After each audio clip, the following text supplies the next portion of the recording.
செல்வி செல்வி, என்ன நீயா இங்க நின்னுட்டு இருக்க? என்ன விஷயம்? ஏன் ஒரு மாதிரியா வேற இருக்கு? என்னாச்சு?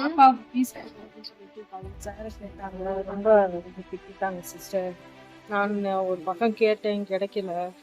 இத வச்சுக்கோ. ரொம்ப நன்றி சரி. ஏசப்பா.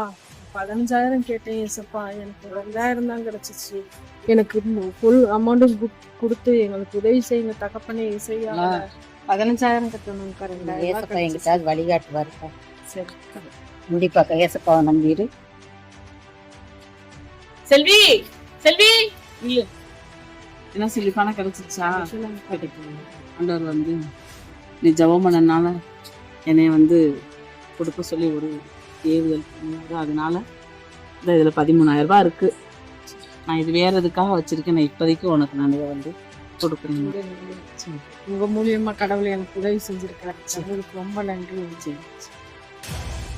ஹலோ ஃப்ரெண்ட்ஸ், இந்த குட்டி டிராமாவை பார்த்தீங்களா ஃப்ரெண்ட்ஸ்? இதில் நம்ம என்ன கற்றுக்குறோம்? மனுஷங்களை நம்பும் போது அவங்க எந்த உயரத்தில் வைத்திருக்கிறார்களோ ஆண்டவர் அந்த உயரத்து அளவிற்கு தான் வந்து நம்மளை அவங்க வந்து கொண்டு போவாங்க. ஆனால் ஆண்டவரை நம்பும் போது அவர் எந்த உயரத்திற்கு இருக்கிறாரோ முழு தேவையும் சந்திக்கிற அளவிற்கு உங்களை கொண்டு போவாருங்க. ஆமேன். அவர் மடங்கடிக்கப்பட்டவர்களை தூக்கி விடுகிறார்னு சொல்லி வேதம் சொல்லுது. மடங்கடிக்கப்பட்டு ஒன்றுமே இல்லாமல் சிறுமைப்பட்டு இருக்கிறீங்க, புழுதியில இருக்கிற உங்களை தான் அவர் தூக்கி விட ரெடியா இருக்கிறாரு. ஆண்டவர் நோக்கி இன்றைக்கே வாங்க, தூக்கி விட அவர் ஆசையா இருக்கிறார். ஆமென். God bless you.